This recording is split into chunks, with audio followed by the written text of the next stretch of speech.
Hi everyone, I'm Linda Reimer, one of the librarians at the Southeast Steuben County Library. Welcome to Library Connections, our monthly readers and listeners advisory video cast. Library Connections, August 2023. Library Connections is now a monthly new book alert video cast. Each month we'll be taking a look at new books coming out in the month ahead of us. These are books that the library will be getting, but obviously we don't have yet because they haven't been published. So you'll be able to request them through StarCat after they've been published. So basically, it's a new book alert video cast, and I just happen to like the way that looks, so we'll go with that before jumping in. This list of recommended reads is in chronological order by date, and then in alphabetical order by title. So our first batch of books comes out on August 1st, and the first one on the list is the new Donna Andrews mystery, Murder, She Wrote. A nice tip of the hat to the old TV series Murder, She Wrote with Angela Lansbury. This, of course, is a Meg Langslow mystery, and as the mystery opens, Meg is found relaxing in a hammock, watching the hummingbirds at her feeders, when her hopes for a relaxing early summer morning are cruelly dashed. First, her father recruits her to help him install a new batch of bees in the hive in her backyard. Yeah, that doesn't sound relaxing, does it? And then the mayor arrives and recruits her to placate a group of newcomers who have built McMansions next door to working farms and then done their best to make life miserable for the farmers. That doesn't sound relaxing either.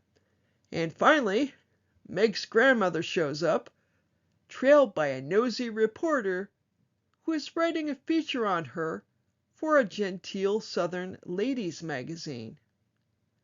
Cordelia drafts Meg to accompany her, and Deacon Washington of the New Life Baptist Church, and the reporter, alas, in their search for a long-lost African-American cemetery. Unfortunately, what they discover is not an ancient cemetery, but a fresh corpse.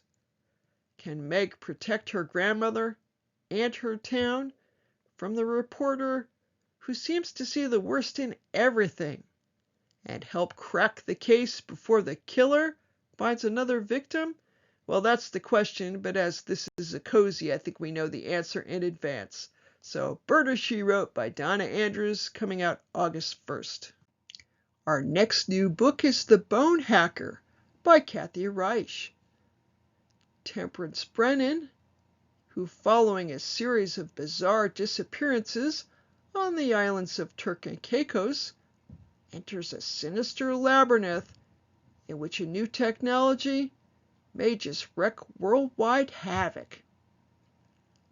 Called in to examine what is left of a person thought to have been struck by lightning, Temp traces an unusual tattoo to its source and is soon embroiled in a much larger case. Young men, tourists, have been disappearing on the islands. 7 years earlier, the first victim was found in a strange location with his left hand hacked off. Subsequently, 2 other visitors vanished without a trace. But recently, tantalizing leads have emerged, and only Temp can unravel them. Maddeningly, the victims seem to have nothing in common, other than the odd places where their bodies turn up, and the fact that none seems likely to have been involved in criminal activity.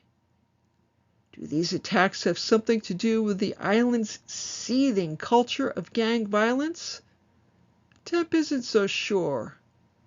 Disturbingly, she discovers evidence that what's at stake may actually have global significance. So if you're looking for a thriller, The Bone Hacker sounds like a good one to check out. Our next recommended read is the book Family Lore by Elizabeth Acevedo, which, as you might imagine, with that title, focuses on a family, and in this case the females in the family, led by Fleur, who has a gift. Fleur can predict, to the day, when someone will die. So when she decides she wants a living wake, a party to bring her family and community together to celebrate the long life she's led, her sisters are surprised. Has Fleur foreseen her own death or someone else's? Does she have other motives? She refuses to tell her sisters Matilda, Pastora, and Camille, but Fleur isn't the only person with secrets. Her sisters are hiding things too. And the next generation, cousins Ona and Yadi, face tumult of their own. Spanning the 3 days prior to the wake, family lore traces the lives of each of the Marti women, weaving together past and present Santo Domingo and New York City. This is an indelible portrait of sisters and cousins, aunts and nieces, one family's journey through their history, helping them better navigate it and all that is to come. So if you like character studies, family lore sounds like just the ticket. Not surprisingly, Linda being a librarian, the next book on our list here is a book about books. It's called The Keeper of Hidden Books by Madeline Martin. This one's historical fiction, and it centers on Sophia, who, as the novel opens, the readers are finding that Sophia has found comfort in two things during times of hardship throughout her life: books and her best friend Janina. But no one could have imagined the horrors of the Nazi occupation in Warsaw. As the bombs rain down and Hitler's forces loot and destroy the city, Sophia finds that now books are also in need of saving. With the death count rising and persecution intensifying, Sophia jumps to action to save her friend and salvage whatever books she can from the wreckage, hiding them away, and even starting a clandestine book club. She and her dearest friend never surrender their love of reading, even when Janina is forced into the newly formed ghetto. But the closer Warsaw creeps towards liberation, the more dangerous life becomes for the women and their families, and escape may not be possible for everyone. As the destruction rages around them, Sophia must fight to save her friend and preserve her culture and community using the only weapon they have left: literature.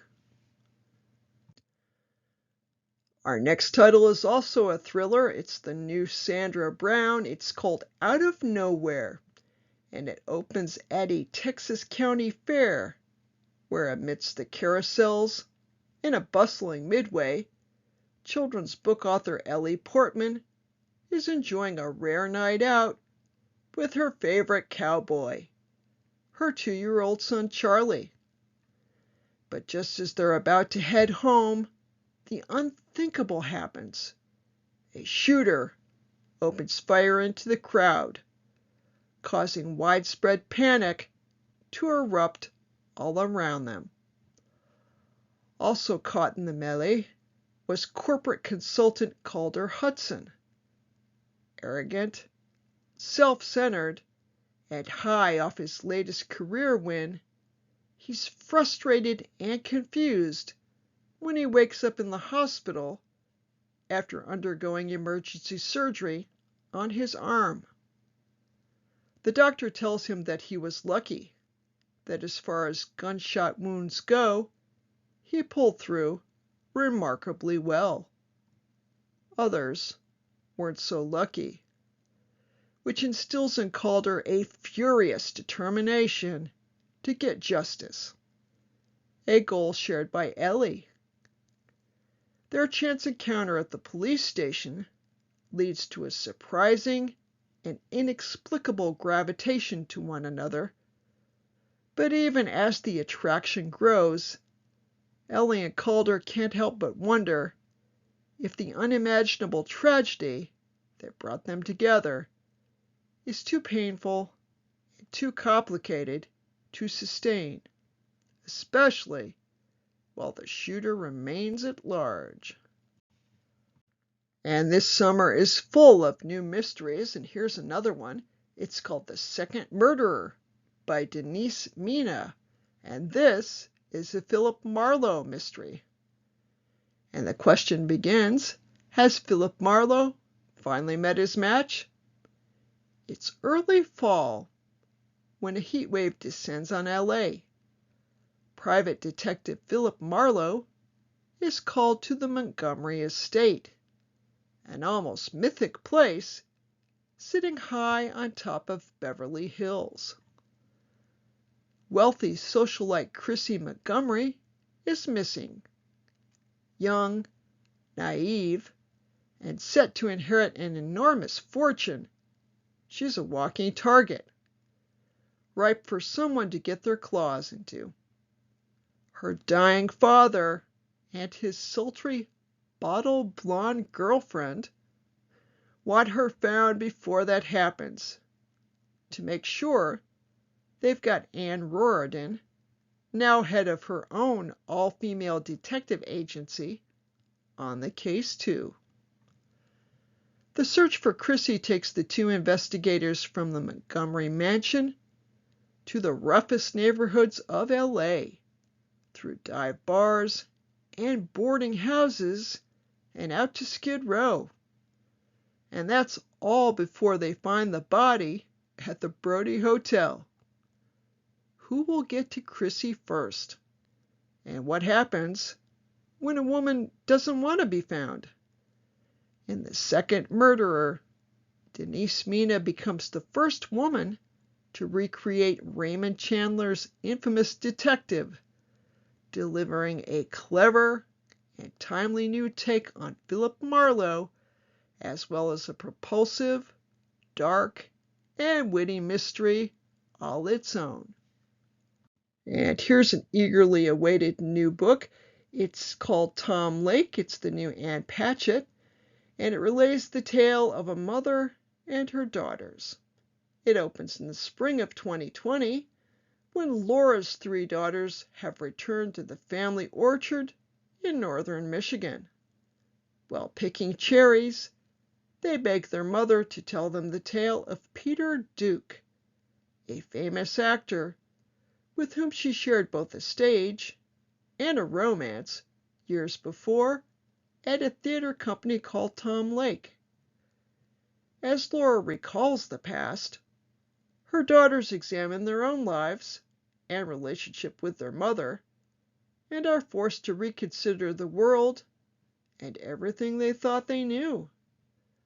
Tom Lake is a meditation on youthful love, married love, and the lives parents have led before their children were born. Our next title is historical fiction. It's the new Jennifer CHIAVERINI. It's called Canary Girls. The prolific CHIAVERINI focuses on Britain's munitionettes, women employed in ammunition plants during World War I. Their working conditions were hazardous, not only because they were handling explosives, but also because the TNT powder they packed into shells was highly toxic, causing an array of health problems, including the yellow-tinted skin that earned them the nickname Canary Girls. Alarmed by their symptoms, the munitionettes at the Thornshire Arsenal fight for better working conditions and recognition of their contributions to the war effort, with the support of the boss's wife, a suffragette turned welfare supervisor and advocate. After their grueling shifts, munitionettes from all walks of life find camaraderie on the football pitch, and in the USA, football equals soccer. The girls eventually compete against teams from arsenals around the country in the Munitionette League. But as the war draws to a close and the soldiers return, will there still be room for them in the factories and on the pitch? You'll have to read the novel to find out. And our next novel is also a thriller, Dark Corners by Megan Goldin. Though not billed as a series title, this work marks the return of Rachel Kroll, the true crime podcaster featured in the author's previous novel, Night Swim. Popular influencer Madison Logan has gone missing after visiting a man jailed for breaking and entering, but suspected of multiple murders. And Rachel goes undercover at a busy influencer conference to find out where she is. And that, briefly, is the Library Journal review. Our next novel is also historical fiction. It's set in the 1960s, but at this point I think we can say that's history. It's by Melanie Benjamin, and it focuses on sisters Mindy and Ginger Donnelly and their mother Carol. It opens in Southern California in the 1960s, with endless sunny days, surfing in Malibu, followed by glittering neon nights at Whiskey A Go Go. In an era when women are expected to be housewives, Carol Donnelly breaks the mold as a legendary female surfer struggling to compete in a male-dominated sport. And her daughters Mindy and Ginger bear the weight of Carol's unconventional lifestyle. The Donnelly sisters grow up enduring their mother's absence, physically when she's at the beach, and emotionally the rare times she's at home. To escape questions about Carol's whereabouts, and to chase her elusive affection, they cut school to spend their days in the surf. From her first time on a board, Mindy is a natural. But Ginger, 2 years younger, feels out of place in the water. As they grow up and their lives diverge, Mindy and Ginger's relationship ebbs and flows. Mindy finds herself swept up in celebrity, complete with beachside love affairs, parties at the Playboy Club, and a USO tour in Vietnam. Meanwhile, Ginger, desperate for a community of her own, is tugged into the dangerous counterculture of drugs and cults. But through it all, their sense of duty to each other survives, as the girls are forever connected by the emotional damage they carry from their unorthodox childhood. And it wouldn't be summer without a new novel by Danielle Steele. Of course, it wouldn't be fall, winter, or spring either. She's not quite as prolific as James Patterson, but she's on the same track. This is the story of Sabrina Brooks, who is a wildly successful best-selling author of gripping thrillers.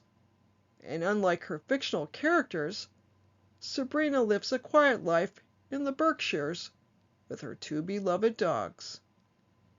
But behind this peaceful exterior is a dark, painful past. As a child raised by an emotionally distant father, Sabrina rarely felt love, and as an adult, her marriage twisted into an abusive relationship from which she had to escape.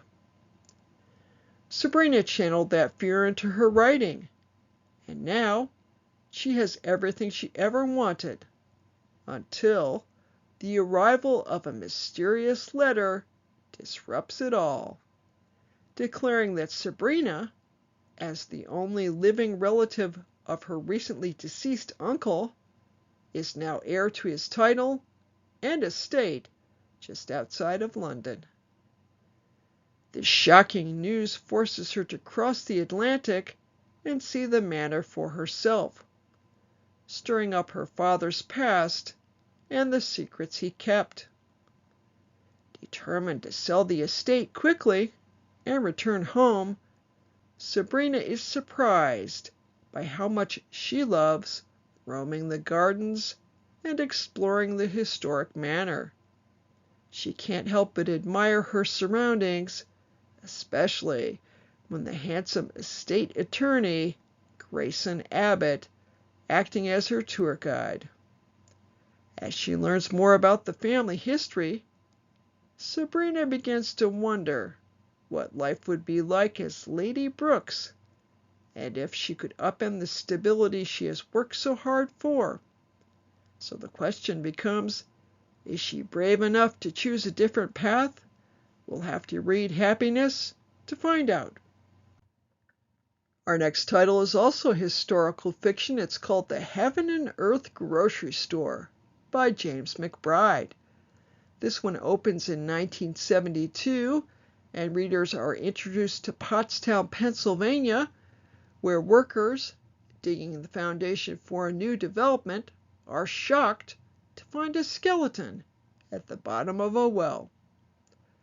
Who the skeleton was, and how it got there, were two of the long-held secrets kept by the residents of Chicken Hill, the dilapidated neighborhood where immigrant Jews and African Americans lived side by side and shared ambitions and sorrows. Chicken Hill was where Moshe and Chana Ludlow lived when Moshe integrated his theater and where Chana ran the Heaven and Earth grocery store. When the state came looking for a deaf boy to institutionalize him, it was Chona and Nate Timblin, the black janitor at Moshe's theater and the unofficial leader of the black community on Chicken Hill, who worked together to keep the boy safe. As these characters' stories overlap and deepen, it becomes clear how much the people who live on the margins of white Christian America struggle and what they must do to survive. When the truth is finally revealed about what happened on Chicken Hill and the part the town's white establishment played in it, McBride shows us that even in dark times, it is love and community, heaven and earth, that sustain us. That one's definitely going on my to-read list. And moving right along, our next thriller is None of This Is True by Lisa Jewell. This book follows two gals who are celebrating 45th birthdays.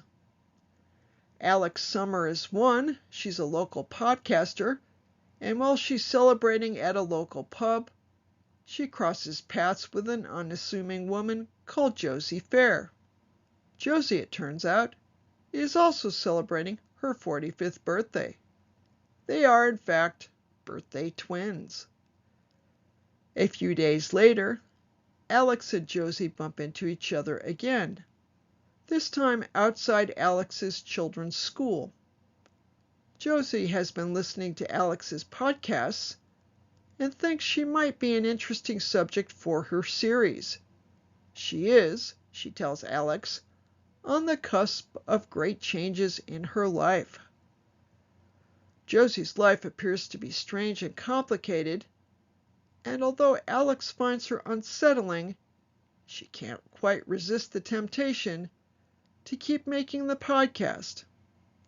Slowly, she starts to realize that Josie has been hiding some very dark secrets, and before she knows it, Josie has wormed her way into Alex's life and into her home. But as quickly as she arrived, Josie disappears. Only then does Alex discover that Josie has left a terrible and terrifying legacy in her wake, and that Alex has become the subject of her own true crime podcast, with her life and her family's lives under mortal threat. Who is Josie Fair? And what has she done? And those questions will be answered if you just read the book, None of This Is True, which definitely sounds like a edge-of-your-seat thriller. Our next recommended read is, you guessed it, a thriller. It's the new Allison Brennan. It's called North of Nowhere, and it tells the tale of two kids who are trying to escape their murderous father. So let me tell you about them. The kids are Kristen and Ryan McKintry, and the day they've been dreading has finally arrived. Their father, Boyd, head of an LA crime family, has at last tracked them down to a small Montana town. Boyd is minutes away from kidnapping them. They barely escape in a small plane, but gunfire hits the fuel line. The pilot, a man who has been raising them as his own, manages to crash land in the middle of the Montana wilderness. The siblings hike deep into the woods, searching desperately for safety, unaware of the severity of the approaching storm. Boyd's sister Ruby left LA for the Army years ago, cutting off contact in order to help keep her niece and nephew safe and free from the horrors of the McKintry clan. So when she gets an emergency call that the plane has gone down, with the kids inside, she drops everything to try and save them. As the storm builds, Ruby isn't the only person looking for them, and thus the story unfolds. Moving on to books published on August 15th, we have the new Alice Hoffman novel. It's called The Invisible Hour, and this one definitely promotes the positive power of reading and books. So having given it that little build-up, let me tell you about the plot. One brilliant June day, when Maya Jacob can no longer see a way to survive, the power of words saves her. The Scarlet Letter was written almost 200 years earlier, but it seems to tell the story of Maya's mother Ivy and their life inside the community, an oppressive cult in western Massachusetts, where contact with the outside world is forbidden and books are considered evil. But how could this be?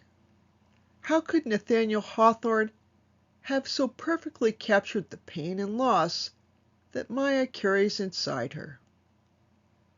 Through a journey of heartbreak, love, and time, Maya must abandon the rules she was raised with at the community. As she does, she realizes that reading can transport you to other worlds or bring them to you, and that readers and writers affect one another in mysterious ways. She learns that time is more fluid than she can imagine, and that love is stronger than any chains that bind you. As a girl, Maya fell in love with a book. Now, as a young woman, she falls in love with a brilliant writer as she makes her way back in time. But what if Nathaniel Hawthorne never wrote the Scarlet Letter? And what if Maya Jacob never found it on the day she planned to die? Nathaniel Hawthorne wrote, quote, "A single dream is more powerful than 1,000 realities." This is the story of one woman's dream, and for a little while, it came true. To find out just how, we'll all have to read The Invisible Hour, coming out August 15th. Our next new book is historical fiction and fantasy. It's called Vampires of El Norte by Isabel Canas. This one is set in the 19th century. And let me tell you about it.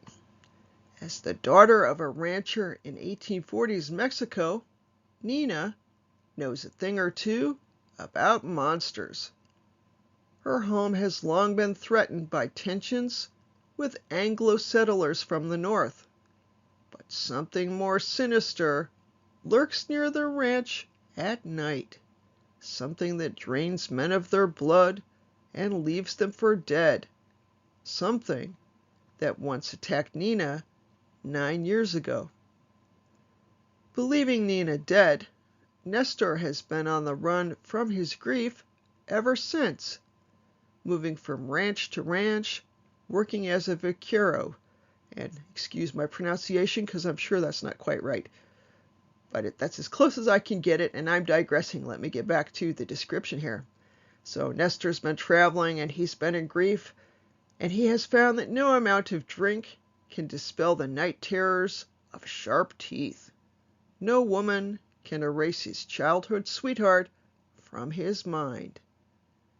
When the United States invades Mexico in 1846, the two are brought abruptly together on the road to war. Nina as a crusade, a healer, striving to prove her worth to her father so that he does not marry her off to a stranger, and Nestor as a member of the auxiliary cavalry of ranchers and vaqueros.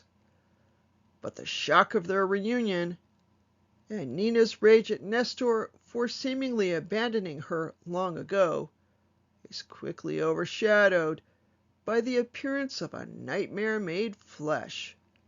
And unless Nina and Nestor work through their past and face the future together, neither will survive to see the dawn. So if you're looking for a different historical mystery / supernatural novel, check this one out. Coming out August 22nd is the new Karen Slaughter mystery. It's called After That Night.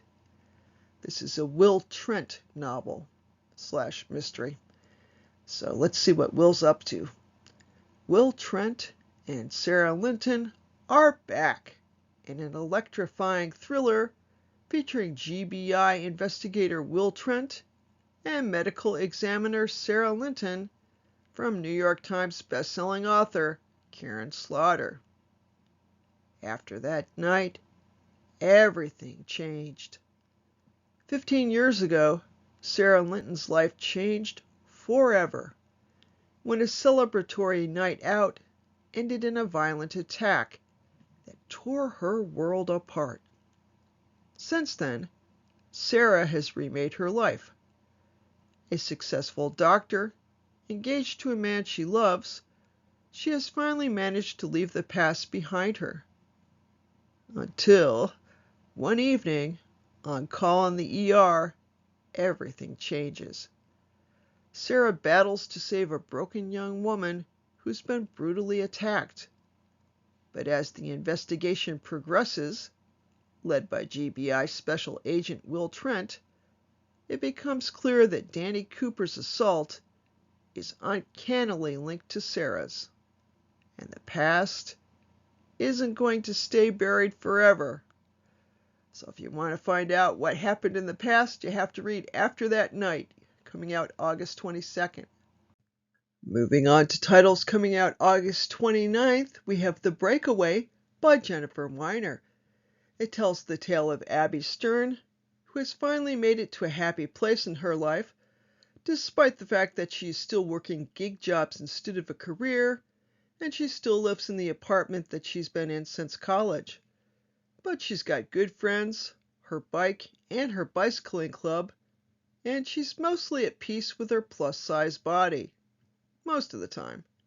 And she's on track to marry Mark Medoff, her childhood summer sweetheart, a man she met at the weight loss camp that her perpetually dieting mother forced her to attend.